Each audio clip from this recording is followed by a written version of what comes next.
থাক থাক। তাহলে আসি দাদা। এসো ভাই। আচ্ছা দেবজিৎ, তোমার বন্ধুর বাড়িটা এক্স্যাক্টলি কোথায়, মানে কোথায় গিয়ে তোমরা উঠছো? ওই যাদবপুরের মোড়ের একটু কাছে আর আসলে আমার বন্ধুর ওদের পারিবারিক সূত্রেই কলকাতায় অনেকগুলো বাড়ি আছে, ওরা ঘুরিয়ে ফিরিয়ে থাকে, তো ইদানিং যাদবপুরের ফ্ল্যাটটা ফাঁকা আছে, তাই আমি যখন রিকোয়েস্ট করলাম বললো ঠিক আছে যতদিন তোর মনে হয় ততদিন থাক। তবে ওখানে থাকবো না, আশেপাশে যদি কোনো ভালো মানে ফ্ল্যাট পেয়ে যাই তাহলে আমরা চলে যাব। বুঝতে পারছি। আচ্ছা দেবু, হ্যাঁ দেবু তুমি তো জানো আমরা তোমাদের কতটা ভালোবাসি। দাদা এই কথাটা আমি অস্বীকার করি কি করে? আপনার বাড়িতে ছিলাম বলে অভাব পড়ে যে পৃথিবীতে কোনো শব্দ আছে কখনো বুঝতে পারিনি। দেবু, দেবু আমি ঈশ্বরের কাছে প্রার্থনা করি অভাব শব্দটার সঙ্গে যেন কোনোদিন তোমার পরিচয় না হয়। দেখো জয়ীর মাথাটা এখন গরম আছে, হ্যাঁ তুমি মাথাটা ঠান্ডা রেখো, আর যদি কোনো প্রয়োজন হয় আমাকে জানি, আমাদের সঙ্গে যোগাযোগটা রেখো। নিশ্চয়ই দাদা, নিশ্চয়ই যোগাযোগ রাখবো। প্রয়োজনে অপ্রয়োজনে সবসময় আপনাদের সঙ্গে যোগাযোগ রাখবো। আপনারা ছাড়া আমাদের আর কে আছে বলুন? চলে এসো তাড়াতাড়ি, মালপত্র সব তোলা হয়ে গেছে।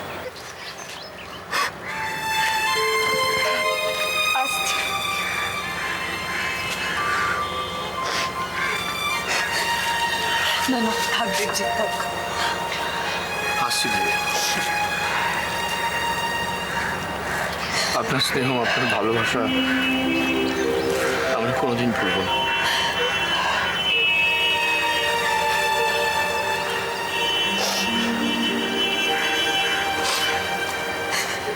কেঁদো না শুধু, কেঁদো না। ওরা কি একেবারে চলে যাচ্ছে নাকি? জয়ীকে তো আমি মেয়ের মতো মানুষ করেছি, কি আমাদের ছেড়ে একেবারে চলে যেতে পারে? কিরে পারবি আমাদের ছেড়ে চলে যেতে?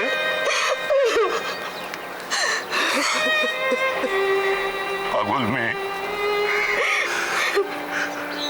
তোর বুকে এত যন্ত্রণা, এত অপমান, তোকে আর আটকাবো না।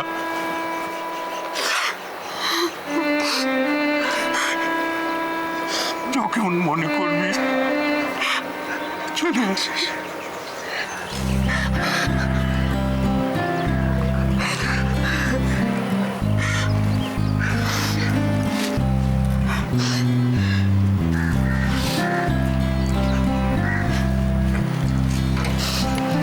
নিতাইদা, যদি আমার নিজের অজান্তেও তোমাকে কখনো কোনো রকম অপমান করে থাকি ভুলে যেও। না না, কি যে বলো তুমি। সত্যি ভাই তোরা সাবধানে দেখো।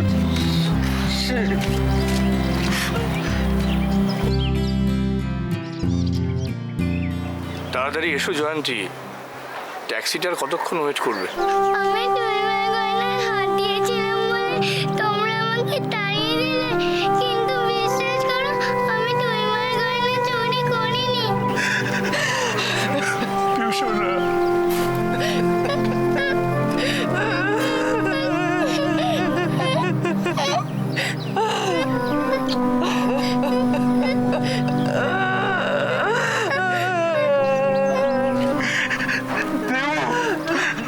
এখান থেকে নিয়ে যাও না, ওকে এখান থেকে নিয়ে যাও। তাড়াতাড়ি এসো জয়ন্তী, ট্যাক্সিটার কতক্ষণ ওয়েট করবে? আসি। তুই চলে এসো জয়ন্তী, এসো।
কিভাবে রিয়াক্ট করছো বলো তো?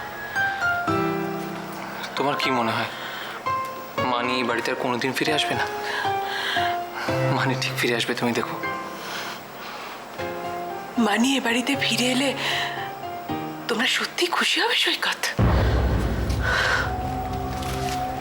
এসব কি বলছো কি তুমি? একদম ঠিক বলছি। তুমি কি করে এত অবুঝ হয়ে গেলে গো? তোমরা সবাই কি করে এত অবুঝ হয়ে গেলে? ওই বাচ্চা মেয়েটা যাওয়ার সময় কি বলে গেল শুনতে পেলে না? বলো কি অপরাধ ওর? কেন ওকে এ বাড়ি থেকে দাঁড়িয়ে দেওয়া হচ্ছে? সত্যি তোমরা সবাই বিশ্বাস করো যে ওইটুকুন একটা বাচ্চা মেয়ে ও টুইমার গয়না চুরি করেছে? বলো না, বিশ্বাস করো। আমি ভাবতেই পারছি না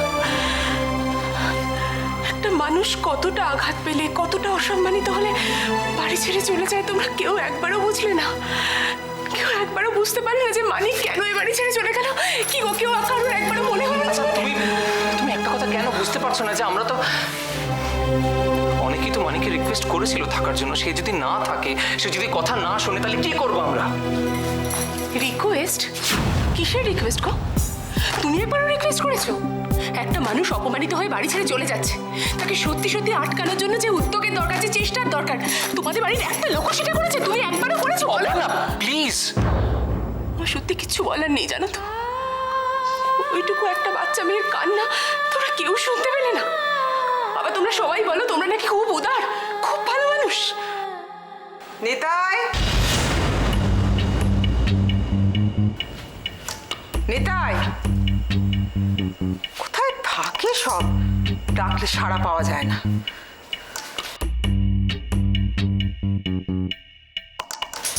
কি হয়েছে দিদি? মাথাটা খুব ধরেছে। নিতাই কোথায়? এক কাপ ব্ল্যাক কফি করে দেবে। ও বোধহয় কাজে ব্যস্ত আছে, তুমি বসো, আমি করে দিচ্ছি।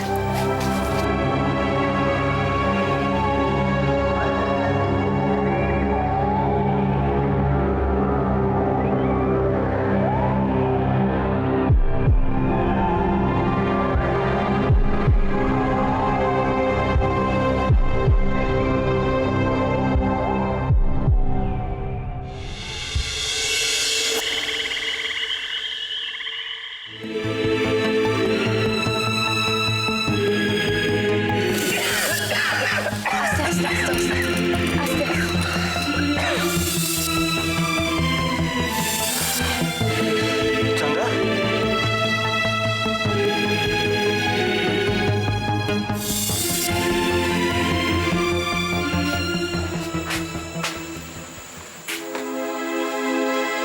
চন্দ্রা, বাড়ি যাবে? না, আমি এখন বাড়ি যাব না। কেন? তোমার তো কাজ শেষ হয়ে গেছে। না, আমার কাজ শেষ হয়নি, আমার কাজ আছে। আমি এখন বাড়ি যাব না, বললাম তো।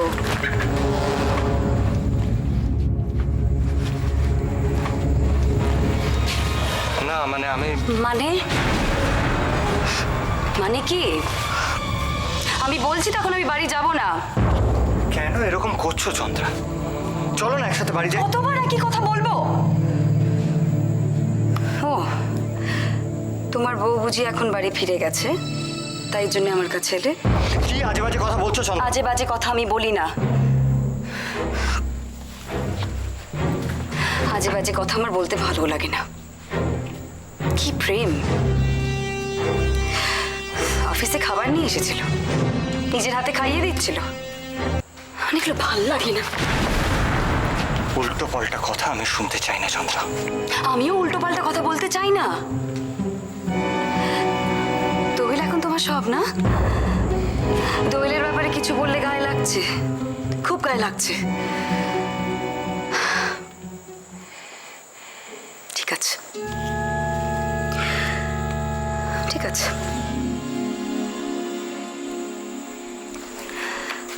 দোয়েল তোমার স্ত্রী, তোমার সব। আমি কেউ না। এসব কথাগুলো একটু বন্ধ করবে? আমার এগুলো শুনতে একদম ভালো লাগছে না। আমারও এগুলো বলতে বা শুনতে ভালো লাগে না, দেখতেও ভালো লাগে না। শোনো, আমার কথা তোমায় ভাবতে হবে না। You don't have to be concerned about me. আমি বাড়ি চলে যাব, থ্যাংক ইউ। তুমি তাড়াতাড়ি বাড়ি যাও না, গিয়ে দেখো বউয়ের সাথে কোথাও ঘুরতে যাওয়া যায় কি না। বাই।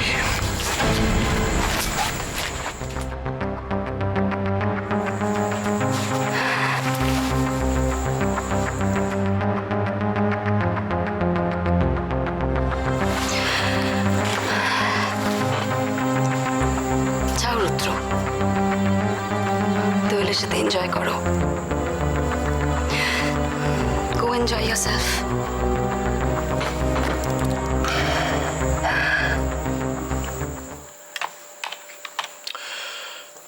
দেখো চন্দন, আমি তো তোমাকে আগেই বলেছিলাম একটা আর্জেন্ট কাজে আমাকে দিন সাতেকের জন্য ব্যাঙ্গালোর যেতে হবেই। হ্যাঁ স্যার, আপনি তো বলেছিলেন, কিন্তু এইরকম একটা ক্রিটিক্যাল সিচুয়েশন, সেখানে আপনি থাকবেন না, কি যে হবে। আরে বাবা, তুমি এত ঘাবড়াচ্ছ কেন?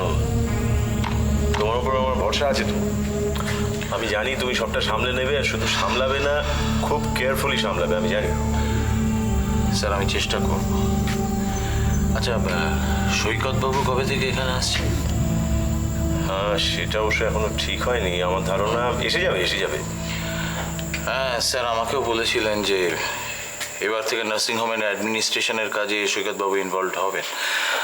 ওয়েল স্যার, আমার যেটা মনে হয় সেটা হচ্ছে যে সৈকতবাবু যদি একটু বেশি করে ইনভলভ হন তাহলে বোধহয় খুবই ভালো হয়।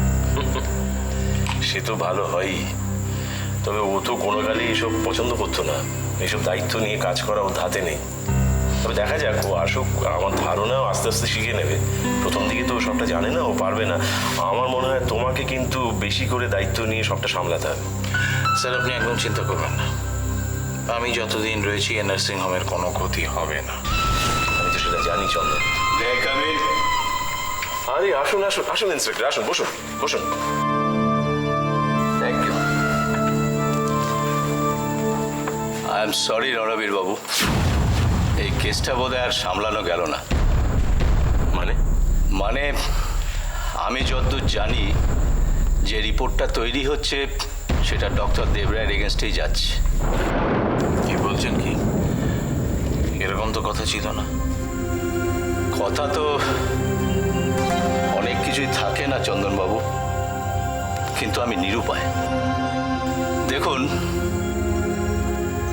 এই নার্সিংহোমে পেশেন্ট মৃত্যুর জন্য যদি কেউ দায়ী হয় তাহলে কিন্তু নার্সিংহোমের নিরাপত্তার গাফিলতির প্রশ্ন ওঠে, আর সে দায় বর্তায় কিন্তু ডক্টর দেবরায়ের উপরেই। ইন্সপেক্টর, আপনি সেটা ঠিকই বলছেন। ইনফ্যাক্ট আচ্ছা, একটা প্রশ্ন থাকছে। এর মধ্যে কোনো প্রশ্ন নেই রণবীর বাবু, আপনি বিষয়টা একবার ভেবে দেখুন। হ্যাঁ, আপনি ঠিকই বলছেন, কিন্তু আমি তো সেই কারণেই আপনাকে বলেছিলাম যে ব্যাপারটাকে একটু অন্যরকমভাবে সামলাতে। আর যদি প্রয়োজন পড়ে তো আমরা আপনাকে... না, সে ব্যাপারে আমি আপনাকে আগেই বলেছি। দরকার হলে আমি ডক্টর দেবরায়ের সঙ্গে সরাসরি কথা বলতে চাই। কেন এর মধ্যে অবস্থাকে জড়াচ্ছেন কেন? দেখুন, আমরা তো আপনাকে বলছি, আপনি বলুন কি হলে আপনি কেসটা অন্যভাবে হ্যান্ডেল করতে পারবেন। আই এম সরি মিস্টার চন্দন, এসব কথা আমি আপনাকে বলবো না। ডক্টর দেবরায় যদি চান আমি তার সাথে কথা বলতে পারি। ঠিক আছে, আমি আসি। প্রেজেন্ট সিচুয়েশনটা আমি আপনাদের বলে গেলাম, এবার আপনারা ভেবে দেখুন কি করলে ভালো হয়। ঠিক আছে, আমি আসি। অন্যভাবে খেলতে চাইছে স্যার, কি করা যায়?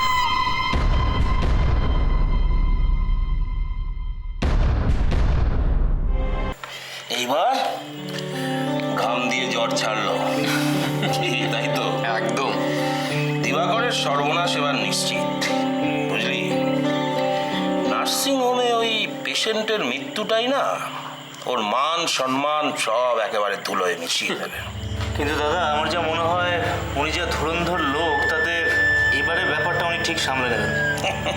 না রে না, আরে পল্টু, অত সহজ না, বুঝলি? দেখ, উনি যদি ডালে ডালে চলেন তাহলে এমন কেউ কেউ তো আছে নাকি যিনি পাতায় পাতায় চলতে ভালোবাসেন।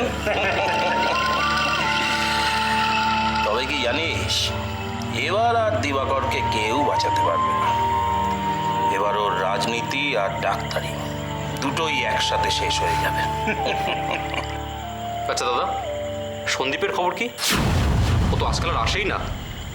আসবে আসবে, যখন প্রয়োজন পড়বে না ঠিক সুরসুর করে চলে আসবে। তবে আমি ওকে নিয়ে আজকাল আর ভাবি না। কিন্তু দাদা একটা জিনিস কি খেয়াল করেছেন, ওকে দিয়ে কিন্তু ওরা নার্সিংহোমের কোনো কাজ করাচ্ছে না। ব্যাপারটা আমার কাছে একটু রহস্য রহস্য ঠেকছে, বুঝলি? সন্দীপকে কি ওরা সন্দেহ করছে নাকি? মনে হয় সেই জন্যই ওকে দিয়ে নার্সিংহোমের কাজ করাচ্ছে না, কিন্তু আউটডোরের কাজ করাচ্ছে। আমি জানি, তবে এসব করে আর কোনো লাভ নেই। দিবাকরের সর্বনাশ একেবারে নিশ্চিত। তোরা কি জানিস দিবাকরের সর্বনাশ যিনি চাইছেন তার ক্ষমতা কতটা? ইচ্ছে করলে না দিবাকর দেবরায়কে এক তুড়ি দিয়ে সরিয়ে দিতে পারে, আবার ইচ্ছে করলে না 4-4টে দিবাকর দেবরায় জন্ম দিতে পারে। আরে ইন্সপেক্টর বাবু যে, আসুন আসুন। এই পল্টু, ভিতরে যা, ভিতরে। ঠিক আছে। আরে বসুন। ঠিক আছে বাবু, আজ হেভি কোর্টকে দিয়ে এসেছি, বলে দিয়ে এসেছি রিপোর্ট তৈরি হচ্ছে দিবাকর দেবরায়ের এগেনস্টে। আর কারো ক্ষমতা নেই এই রিপোর্ট বদলায়। ধন্যবাদ ধন্যবাদ inspector, thank you very much.